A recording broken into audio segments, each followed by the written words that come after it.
Olá!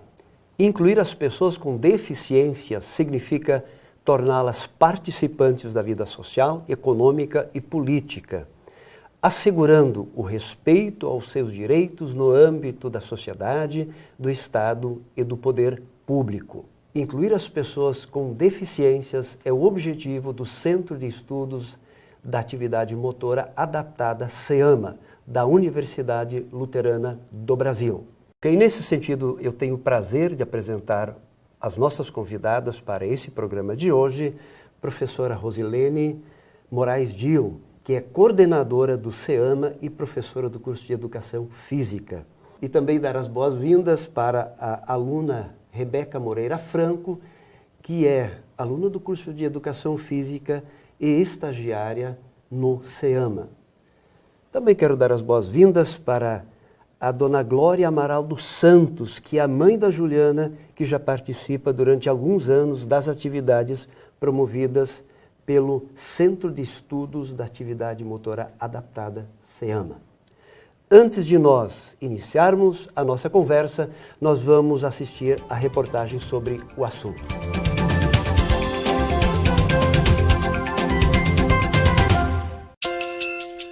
O CEAMA, Centro de Estudos da Atividade Motora Adaptada, é um projeto de extensão que atende crianças, jovens e adultos com vários tipos de deficiências.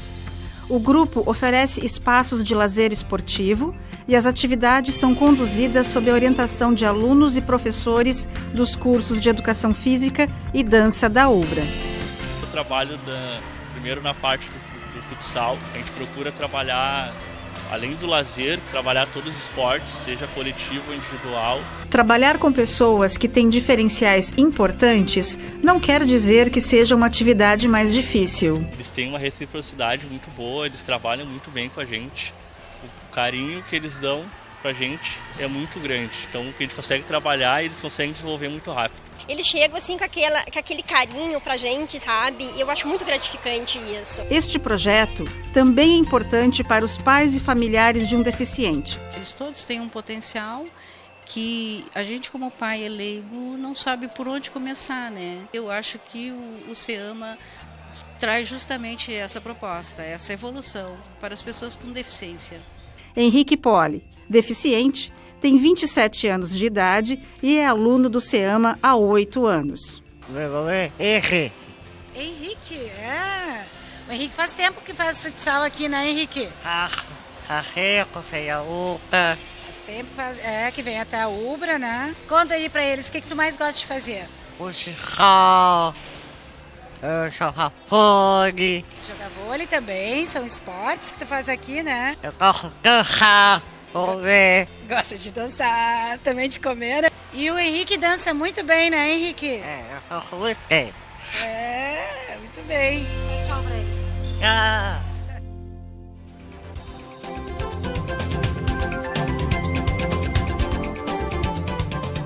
Esse é o programa Papo Cabeça e hoje nós estamos abordando o assunto a inclusão social das pessoas com deficiência. Eu começo a nossa conversa perguntando para a professora Rosilene, como nós poderíamos caracterizar uma pessoa com deficiência? As pessoas com deficiência, elas não são tão diferentes da gente, ditas normais, né? Ela simplesmente tem uma característica que a diferencia, que ela pode ser por deficiência sensorial, deficiência motora ou deficiência cognitiva.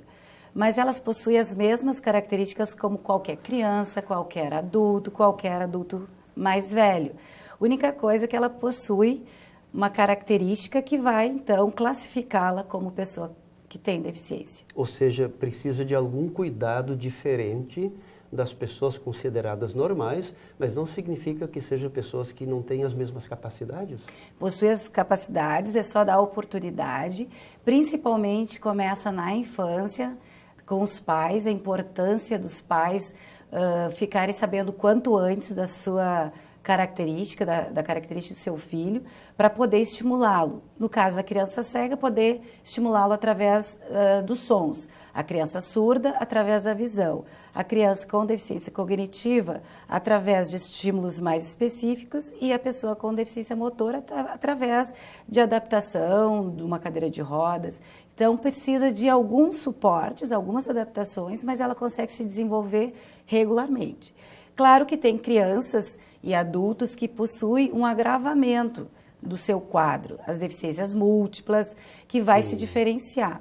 Mas, no geral, as crianças e os adolescentes e adultos, eles vão se desenvolver como qualquer outra pessoa. Ou seja, quanto antes os pais perceberem e começarem a tratar este assunto específico, mais chance a pessoa tem de se autodesenvolver com mais intensidade. É de suma importância que os pais, o mais cedo possível, saiba dessa característica. Por exemplo, uma criança com TEA, com transtorno de espectro autista, ela precisa saber o mais cedo possível para intervir e poder ajustar a sua forma de informação, né, como orientar o espaço físico, a verbalização, para que a mãe consiga, os pais consigam chegar até essa criança e fazer com que ela se desenvolva normalmente.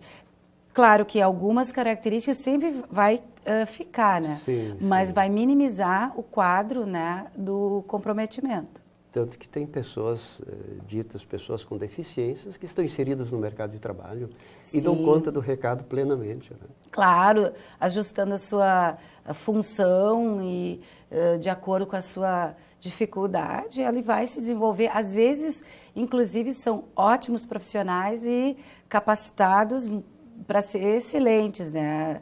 Que superam os considerados normais. Superam muito.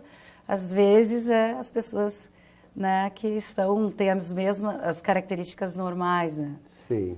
Rebeca, o Centro de Estudos da Atividade Motora Adaptada trabalha com que categorias de pessoas com deficiência? Nós trabalhamos com deficientes intelectuais, síndrome de Down e autismo, deficientes visuais e deficientes físicos. E para todas essas categorias são oferecidas atividades específicas? Lá nós oferecemos futsal, dança e um circuito de atividades físicas. O que seria um circuito de atividades físicas? Nós montamos um circuito onde em cada atividade nós trabalhamos um grupo muscular. Então os alunos vão passando por cada uma dessas atividades, tendo a possibilidade de trabalhar todos os seus grupos musculares. Junto com a coordenadora Rosilene Gil, a gente faz reuniões e conforme a dificuldade do aluno nós vamos adaptando, conhecemos a nossa turma e conforme as dificuldades nós vamos adaptando os exercícios para que eles possam se desenvolver cada vez mais de forma melhor. Então, existe um cuidado específico em relação a cada pessoa para que ela possa ter atividades que dizem respeito à sua necessidade específica. Que elas possam serem estimuladas e que possa fazer efeito na vida delas. A gente trabalha para que elas criem mais independência. A gente quer que o exercício melhore cada vez mais o desenvolvimento deles. Muito bem. Dona Glória, mãe da Juliana, conta para nós essa experiência do outro lado de ser mãe. O que significou para sua filha essa participação aqui no Centro de Estudos da Atividade Motora Adaptada, CEAMA? Olha, acho que foi fundamental na vida da Juliana, do desenvolvimento dela junto à sociedade, porque os nossos filhos, eles nascem com uma deficiência, a gente estimula desde o início, mas a gente vai sempre buscando o que é melhor para elas, até chegar aonde eles mais se adaptam. E no caso da Juliana, foi aqui no CEAMA que ela se encontrou, nós nos encontramos na questão da dança, do exercício, da natação. Né? A senhora falou, nós nos encontramos, quer dizer, a sua filha recebe uma atenção, mas a família acaba sendo incluída também no processo? Sim, nós somos inseridas no processo também, acho que tanto quanto eles, né? A gente pode-se dizer que trabalhamos em conjunto com a professora Rosilene e também com as meninas, as estagiárias, quando estão.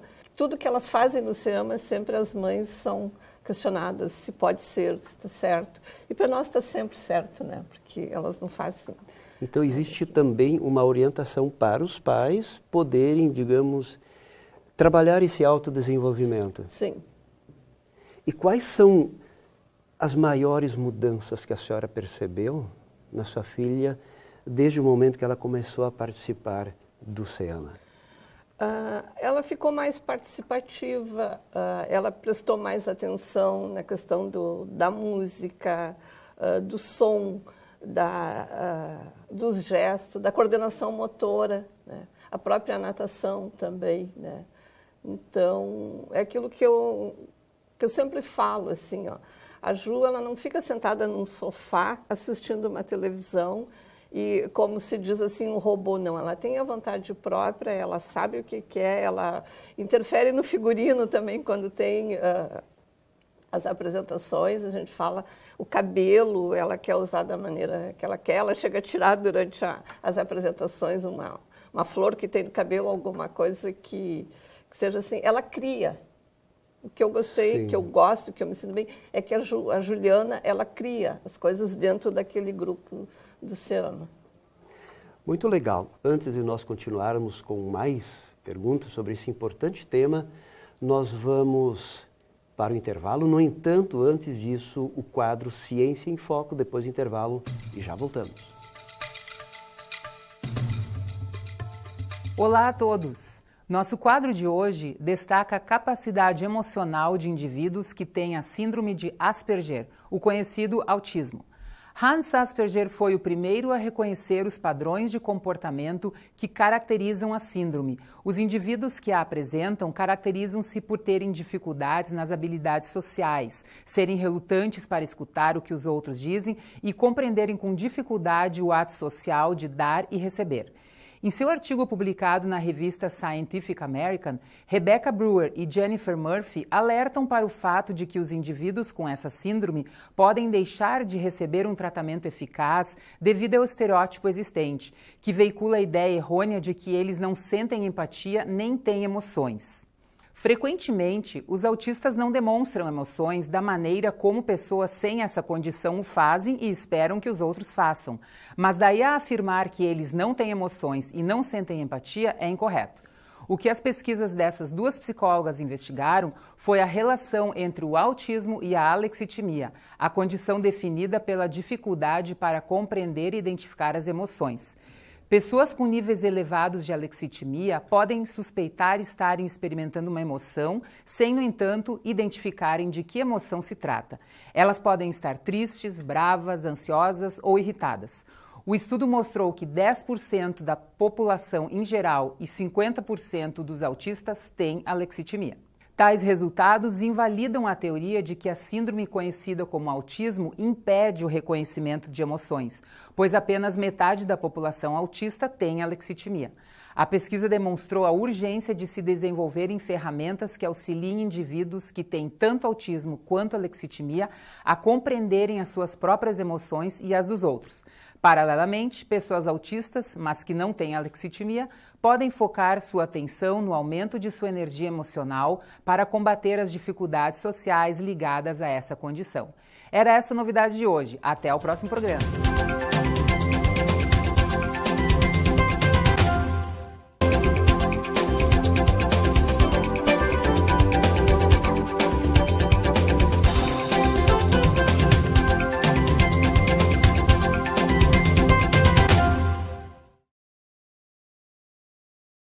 O programa é Papo Cabeça e hoje nós estamos abordando o assunto a inclusão social das pessoas com deficiência.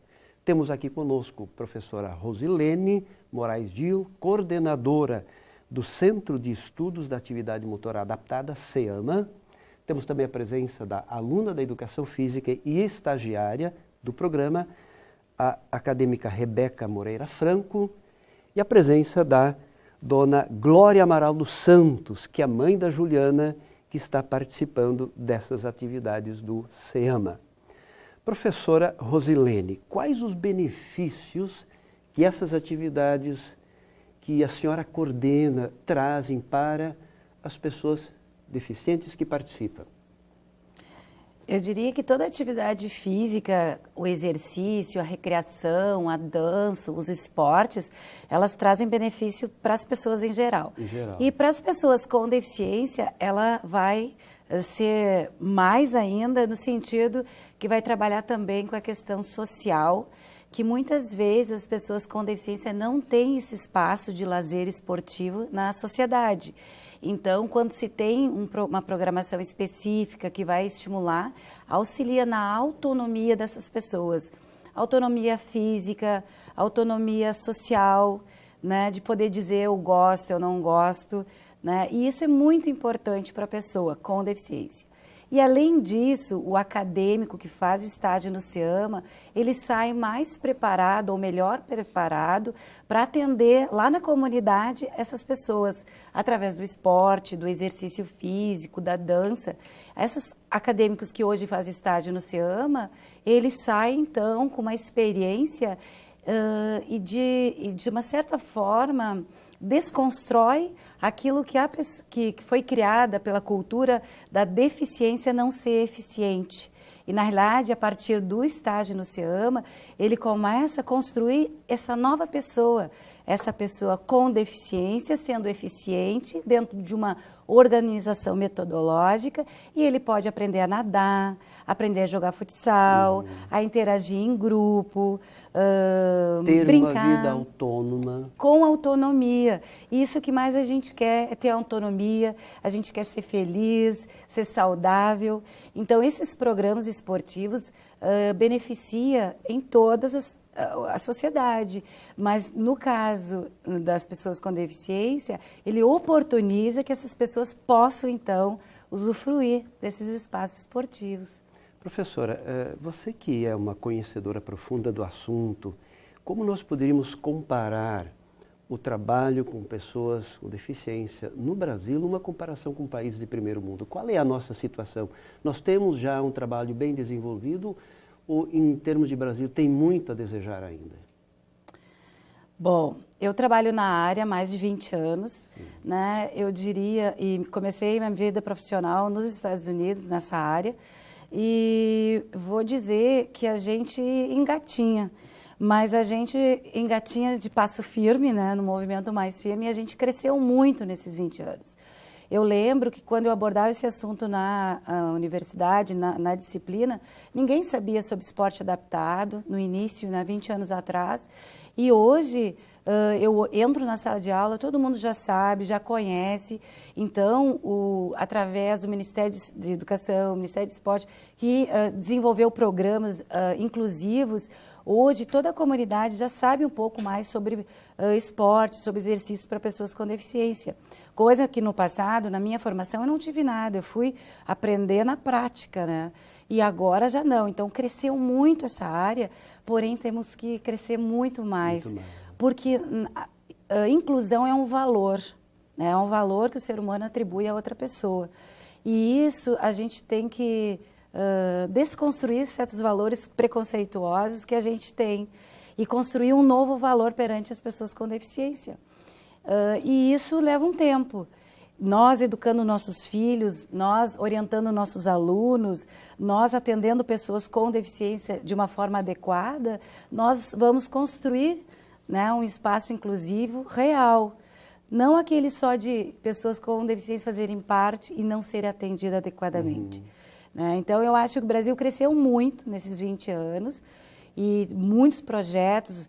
O SEAMA atendia muitas pessoas no passado porque não existia na Grande Porto Alegre quase nenhum esporte voltado às pessoas com deficiência. Hoje são inúmeros os programas esportivos, os clubes atendendo pessoas com deficiência, as escolas, as universidades, mas o SEAMA é um dos pioneiros a ter esse espaço de lazer para as pessoas com deficiência. Dona Glória, por que os pais que têm um filho com deficiência deveriam buscar integrá-lo em alguma atividade como o SEAMA está fazendo? Porque é benefício para eles e também para nós, pais, ter um filho inserido num grupo, num trabalho desse do SEAMA. O retorno que vem para nós é fantástico, né? é aquilo que a professora Rosilene falou, e a gente está dizendo assim, a autonomia que eles têm, a posição que eles têm de decidir o que eles gostam, o que eles querem. A senhora percebe isso na sua filha, essa questão da autonomia, de ter vontade própria? Sim, com certeza. Por exemplo, cita um exemplo para nós. De vir para o SEAMA, vamos dizer, como ela diz assim, meu lugar é na UBRA. Fala com ela, diz, meu lugar é na UBRA. Você não imagina, né? Sim. Tá? Quem ouve ela dizendo isso, fica olhando. Mas aí tu tem que explicar que ela vem na UBRA, que é pelo SEAMA. Na terça-feira ela já diz, hoje é dia, vou para o SEAMA. Se tem uma apresentação também. Ela já dá jeito, ela levanta mais cedo, ela gosta de acordar tarde, porque hoje tem apresentação, e eu vou, e nós vamos. Então ela fica feliz quando ela tem uma apresentação. Ela fica feliz quando tem atividades daqui, e ela adora os acadêmicos, como ela diz, eu vou fazer o circuito, eu vou à dança, então ela sabe, ela vive em volta do SEAMA, da UBRA. Então essa marca do SEAMA está na nossa vida, né? Que bacana. Rebeca, qual é o impacto que essa tua atividade tem na tua formação acadêmica e também na tua vida como pessoa? Estar estagiando no SEAMA foi transformador na minha vida. Em que sentido transformador? Primeiramente como pessoa.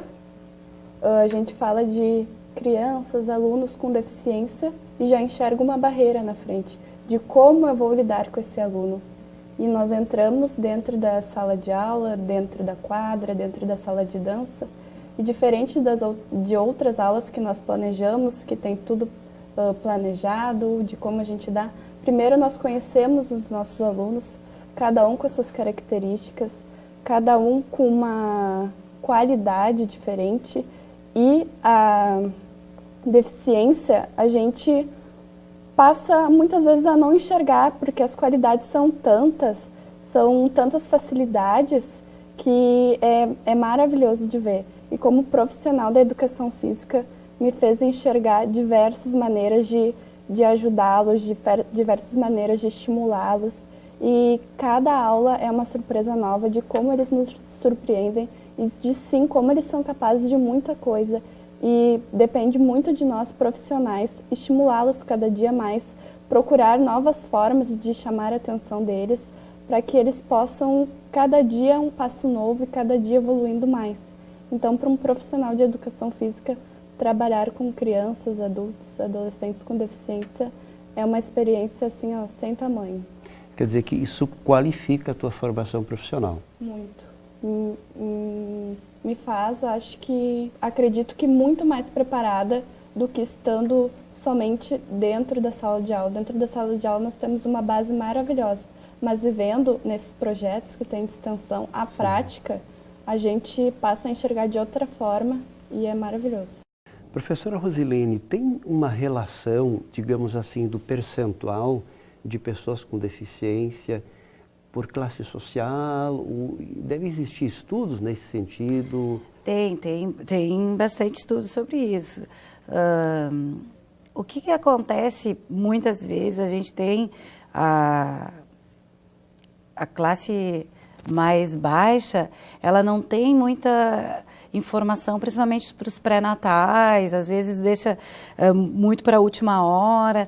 Então, tem muito problema de cuidados, né, que a mãe deveria ter e traz, então, algumas sequelas disso, né? Então, tem uma questão social de informação e, às vezes, não, né? Porque, por exemplo, tem uma trissomia do cromossoma 21, no caso do síndrome de Down, é uma anomalia cromossômica, que vai ter, que pode ocorrer em qualquer família, em qualquer classe social, né? Então não interfere. Uma das questões da deficiência física, por exemplo, que mais causa deficiência física é acidente automobilístico. Daí já não temos a classe mais baixa, daí nós temos a imprudência, a violência urbana é outro fator que causa bastante deficiência física. Então são vários fatores, né, que vão estar influenciando. Nós vamos agora para o quadro Dica de Saúde e nós já voltamos. A A dica de saúde de hoje é sobre prevenção de algumas deficiências na terceira idade. É muito importante que o idoso se mantenha ativo, ou seja, fazendo caminhadas, exercícios que trabalhem a musculatura, o fortalecimento muscular e que esses exercícios sejam feitos em grupo. Por quê? Para que ele se mantenha com o convívio social, fazer novos amigos e que todos esses exercícios sejam orientados por profissionais capacitados. O programa é Papo Cabeça e hoje nós estamos falando sobre o tema a inclusão social de pessoas com deficiência. Professora Rosilene, qual é o seu recado final? Eu deixaria uma provocação para os pais, né, no sentido de leve seus filhos, né, fazer atividade física, fazer exercício. Não leve só em terapias, leve ele praticar exercício, brincar, fazer esportes, isso é fundamental. E para os acadêmicos e profissionais, inclua uma pessoa com deficiência na sua lista de chamada. Faz toda a diferença na sua vida, não só na vida profissional, mas na vida pessoal também. Legal, que maravilha. Rebeca, o seu recado final? Aos meus colegas acadêmicos de educação física, principalmente, para que tirem essa barreira do preconceito, do medo de trabalhar com os alunos com deficiência e para eles busquem o seu espaço dentro da educação física e mostrem o seu trabalho, que todos têm capacidade de trabalhar e é muito gratificante poder ajudar. Que legal. Dona Glória, o seu recado final? O meu recado final vem de encontro também que a professora Rosilene falou. Eu acho assim que os pais não deixem seus filhos deficientes em segundo lugar. Levem, tragam para a Umbra, que se crie mais espaços, porque faz uma diferença muito grande na vida na nossa vida, nosso filho, uma criança, um adolescente ou uma criança preparada para enfrentar a sua deficiência. Nessas atividades a gente sabe que eles vêm, é como a Rosilene falou, terapia, minha filha não faz terapia, ela faz dança, natação, exercícios e ela tem uma vida normal, uma vida saudável. E agradeço pelo convite ao senhor, à TV Umbra, e assim que esses programas fossem mais, tivéssemos mais desses programas, que é muito bom, é muito elucidativo a todos nós. Nós que agradecemos a presença da Dona Glória, a presença da Rebeca e a presença da professora Rosilene. Muito obrigado pela sua companhia e nós nos encontramos na próxima semana para mais um programa Papo Cabeça. Um abraço e até lá.